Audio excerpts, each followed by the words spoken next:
everybody, to the Menrva Lounge. Excited to be here with you on this beautiful summer day. Joined by Dr. Betty Murray, co-founder at Menrva and CEO.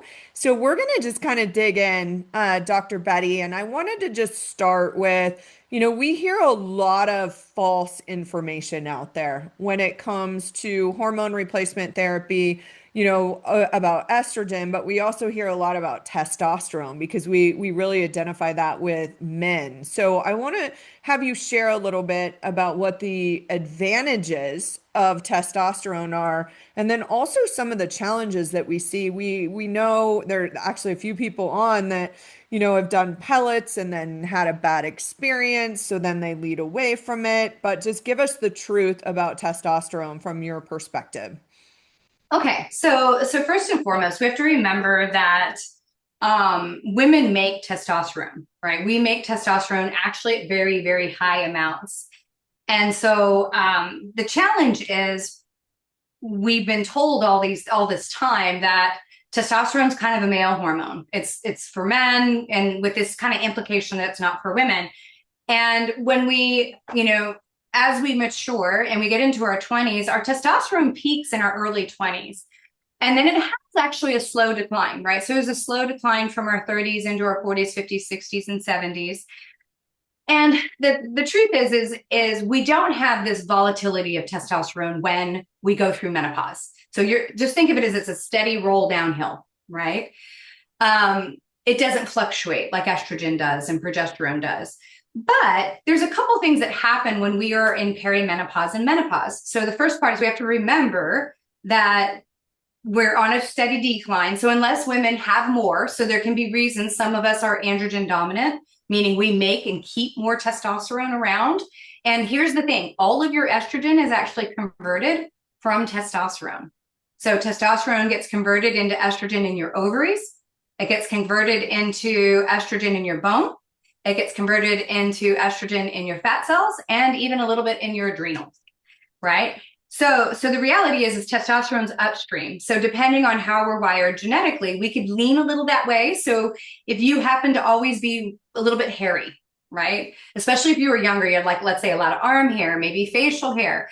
Often those are indicators. It's called hirsutism when it's significant, but those would be indicators that you might have more androgens than somebody else. Also body type.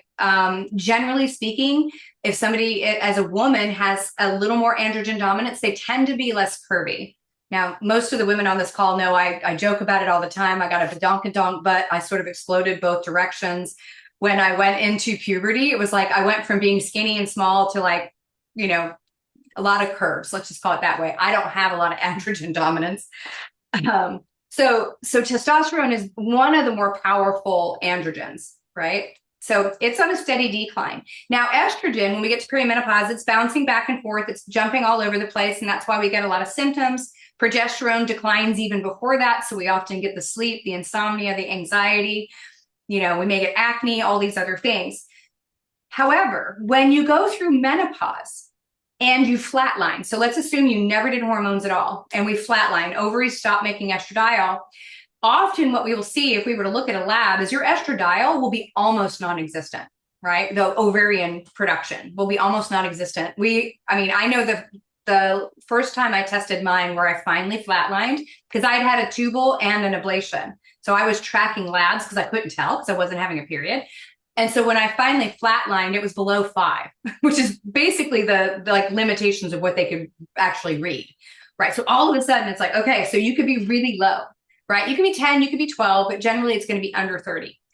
Testosterone now is still less than it was in your 20s and 30s, but relative to estrogen, it will be higher, right? So if you're a menopausal woman and you don't do estrogen replacement or progesterone replacement, but particularly estrogen, your testosterone relative to your estrogen will still be higher. It still will be low in many cases. So a lot of times women will get tested and both are low, but it's higher relative to it. So what does that do? It in itself can cause some of the menopausal hair loss that you'll see. So all of a sudden you'll get kind of male pattern baldness. You get the chia pet, the fuzzy face. Like I all of a sudden got, kind of very fuzzy, like the peach fuzz sort of menopause hair growth. And you can get more chin hairs, things like that. Now the challenge is when you're looking at labs, when you look at LabCorp, Quest, what is it, Dynacare in Canada, we use two different measures to look: picograms and nanograms. Picograms, 1 picogram is equal to 0.001 nanograms. So when we look at a woman at any given time while you're still cycling, you have 3 to 4 times the amount of testosterone than you do estrogen at any given time. At its very highest, estrogen is still significantly lower, but we measure it in different measurements. It'd be like comparing cups to quarts, right? So when you look at a lab, it often looks like your testosterone is relatively low compared to estrogen, but they're actually looking at two different measurements itself. They're using two different metrics to read it. So we have a lot of testosterone, and estrogen varies quite a bit. So we can go on a blood test all the way from almost non-existent up to 500 when you ovulate. Second half of your cycles between 250 and 450, but testosterone stays pretty similar. Now, so what that means is if you're a menopausal woman, you don't do any hormone replacement, your testosterone is likely significantly low compared to what it was at 20, 25. And your estrogen is also rock bottom, and it's less than the average man of the same age. So if you have a partner and you haven't been replaced with estrogen, he's got more estrogen in his body than you do, which is just mind-boggling. You're like, okay, because male adrenal glands produce more estrogen than women's. And a lot of times we gain weight too, because the body's, in some way, there's lots of reasons, but one of the things is our fat cells can help convert and make more estrogen, right?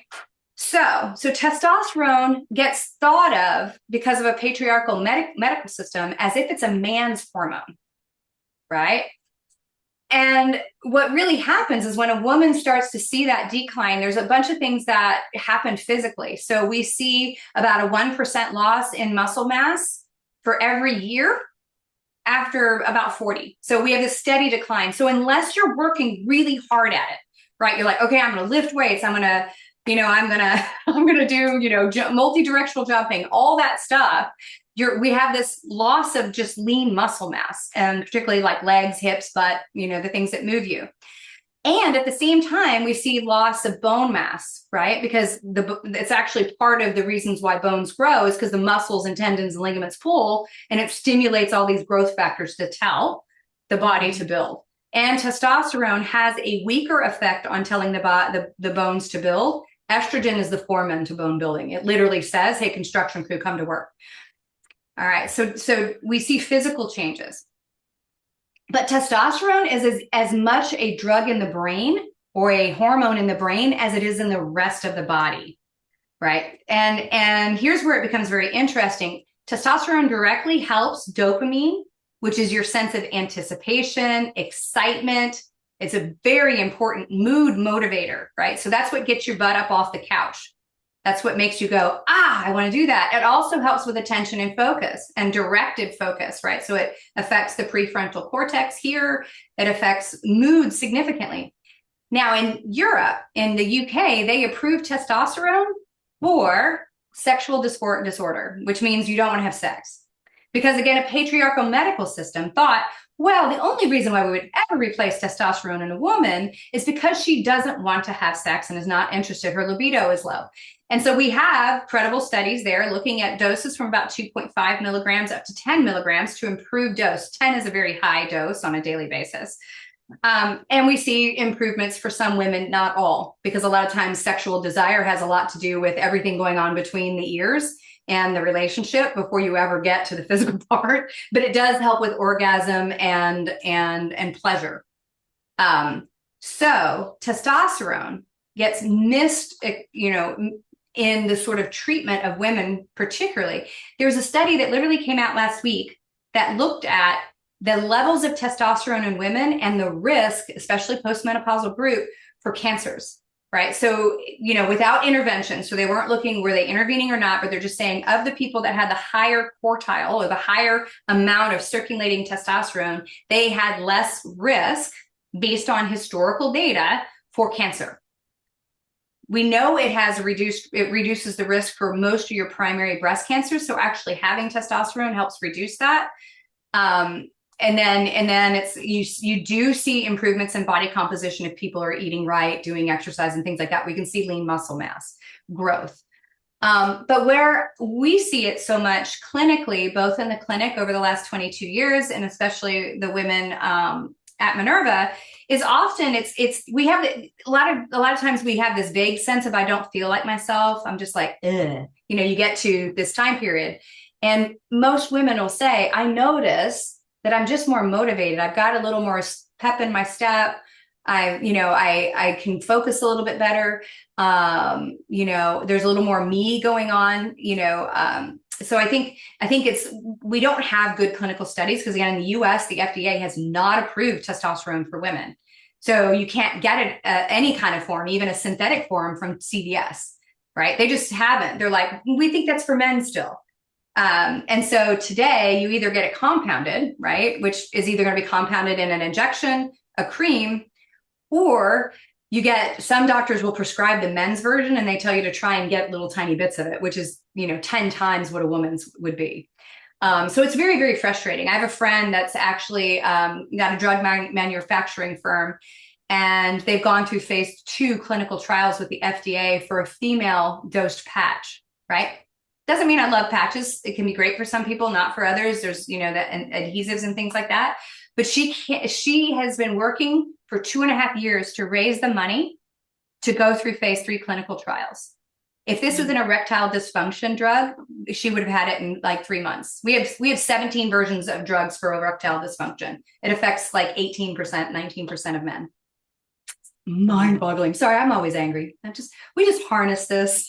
Hey, we're moving the anger towards making a big impact. Yeah, the anger comes towards like making a difference. Yes. Yeah. So this kind of leads into my next question around pellets. And what we know to be true is this is a very personalized journey. And when we are just shooting somebody with some unknown amount that is going to get metabolized differently by every single person, what are some of the downsides of doing a pellet versus a daily testosterone? So all of the companies that manufacture, all the big companies that manufacture pellets, because you can get a pellet from any compounding pharmacy, but the big three, right? There's BioT, there's Avexapel, and then there's another one, Hormone Centers of America. They are all the three guys that started BioT and got in a fight with each other. They broke up and then they went and competed with each other. Classic men's story. I'm talking everything you can imagine, a lot of chains, a lot of like whiskey, and a lot of attitude. They're all based in Dallas, so I know them all personally. So those companies are very good at marketing and very good at, acquiring doctors and teaching doctors in a very short period of time to follow a generalized protocol. And what pellets are, if you've never, ever heard of them or seen them, I'm going to see if I can put this in front of you and you can see it. So the tip of a ball pen, that little tiny tip, that's about the size of a pellet. It's actually quite small, right? Now, as a woman, we would have very small amounts. Men actually have to put a bunch of them in. And what they do is they make a little incision on the top of your kind of butt cheek, on your hip flank, and then they insert it underneath the skin surface and then kind of tape it closed. And over the course of a week, it sort of scars over, and then it is intended to slowly dissolve, right? Over about 3 months. Now, that's making an assumption that everybody on this call all absorbs those hormones at the same rate, right? And so you can have high variability on how we absorb it. Like we know if somebody's really, really physically active, they will probably metabolize it faster. Like if somebody was, let's say, a triathlete, they're going to go through it more quickly because you just have a lot more metabolic activity. However, even if you try and control for that, there's high variability. Like one person will absorb really rapidly, another person won't. And you can't really dig it out of your butt, right? So it's not like you can go remove it. You have to just ride it out. Now, I'm going to be really honest. I'm a guinea pig. I take one for the science team. And when these companies came out, I was very fascinated. I'm like, okay, this, it's bioidentical. Might be easy because anything that I don't have to do every day, I might be interested in. And so I've actually had every manufacturer's pellet in my butt. And I did labs before and after, and I watched symptoms and everything else. And in complete disclosure, we do pellet therapy at my clinic, but it is a handful of patients. And it's just, and the reality is, like Kelly said, there are a few people on the planet where that seems to be the best for them feeling best. Now, here's the other reality.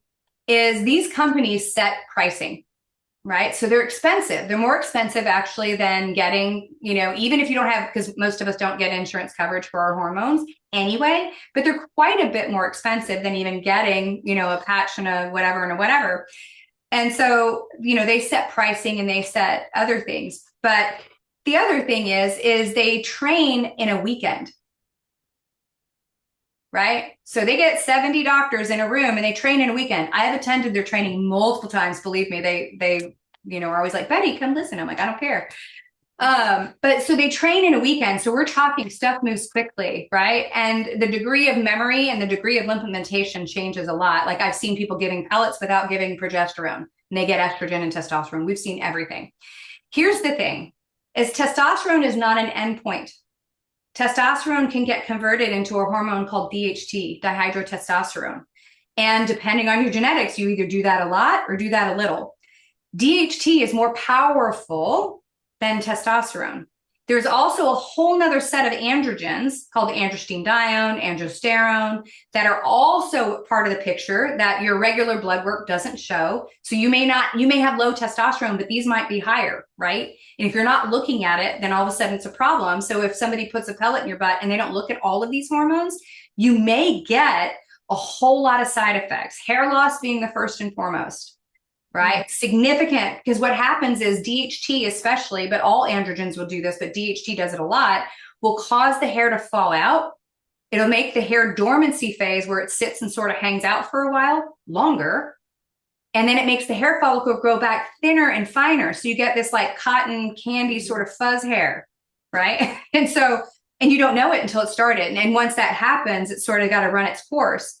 The other thing is DHT can still be adequately normal in the blood and overexpressed in the hair follicle, right? It's very strongly grabs onto the receptor, the testosterone and androgen receptors, and it can be really active here, but still look relatively normal in your blood.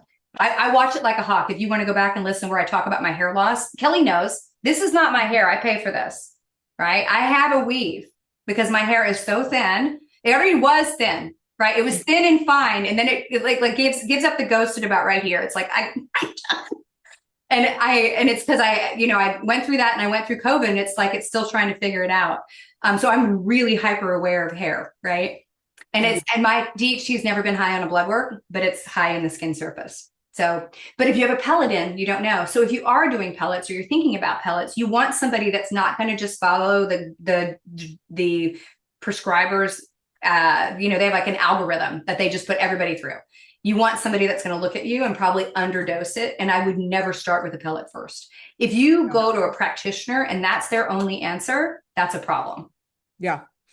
Yeah, I've also heard like a few people kind of avoid other conversations, which might be because they can only do pellets, and so you've got to be very thoughtful about it. So in talking about this, obviously testosterone is one of four, hormones that we use at Menrva. Talk a little bit more about the titration journey that we would take a woman through versus traditional medicine and how important it is to really listen to your body.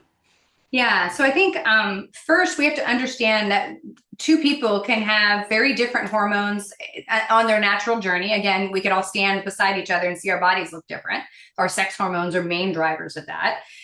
And the other thing is depending on your skin, your pH of your skin, the carrier, we can absorb things differently.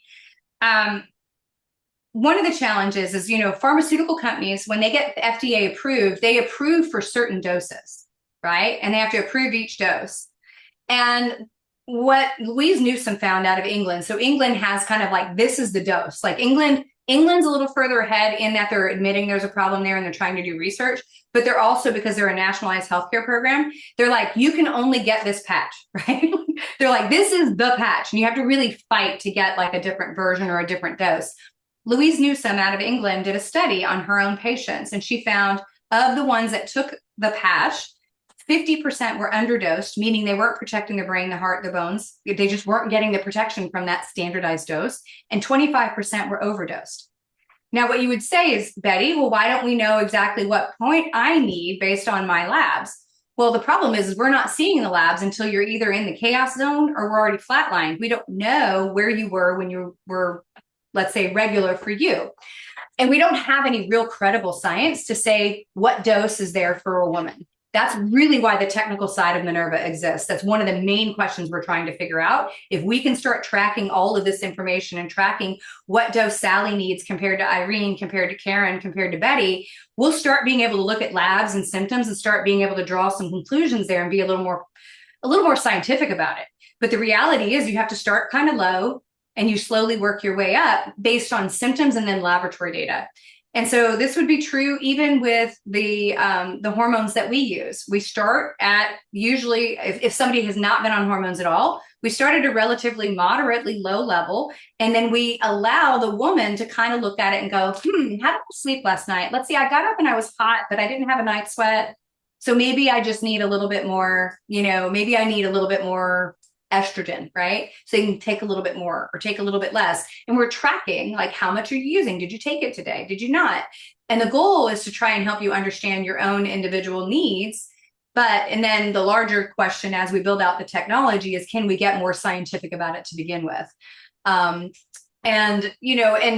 depending on cream, oil, patch, injectable, pellets, everybody has different absorption. What I can say about the Menrva hormones that we're moving to and using, universally, we get better absorption because the carrier oil is closer to what a human makes in their skin surface. It's closer to sebum, which is the oil we make.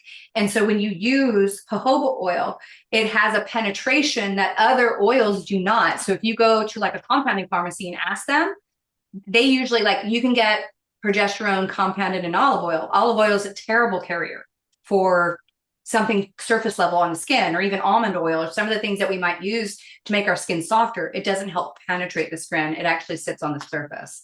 And so jojoba oil actually has this more penetrative sort of activity, which makes it a better carrier than other things. So Betty, like, even the word I use, titration, right? Yeah, It's not a word that many women even know what it is, because we haven't, that's a we're used technical to term. medication management. You got a cold, you take a pill. There is no like figuring Yeah. out the dose. So kind of, share a little bit, what does that word mean? And then the final thing I'm going to have you go into, obviously we want to titrate, but we also need to get rid of hormones, and how we do that differently as well. Yeah, so titration is the technical word for modifying the dose, right? And so often when you're starting a medication that might have a dose that changes. So GLPs, for instance, you never start at kind of the high therapeutic dose, you would work your way up. Same thing with hormones. You start at a lower dose and you titrate or alter the dosing up, right? To get to where you start to see symptom improvement. And then labs. Right. So we look at labs in several different ways, right? So titration helps you get to your personalized dose, right? And that's kind of unique to you. And then labs help us understand several things. So we check hormones in blood, not because it's the best actual location to check it, but we're trying to look at it relative to what we know in the research, because blood is always used in the research. So for instance, we're going to look at estradiol levels, testosterone levels, progesterone levels, and even estrone in the blood, because what we want to see is, are you at those ranges where we know we're going to start protecting the brain, the heart, the bones, right? Because to me, it's not valuable to have a level that gets rid of your hot flashes, but doesn't confer that sort of value. Give you a really good example. We had a woman that came to see us in the clinic. She actually flew to Dallas. This was before we launched Menrva. Came to see us. She was doing all the right things, eating right, everything. She'd been on bioidentical hormones for like 6 or 7 years. She hadn't had a DEXA. So I'm like, okay, get her in. Let's do a DEXA. Let's look at it and see, because she was like, oh, I'm doing all the right things. I'm fine. I'm like, well, no, we need to look. Well, she had worsening bones, right? So she had gone from barely osteopenic to osteoporosis in that time period, lifting weights, eating right. So when we finally get her blood work back, we look at it and her estradiol was at like 27.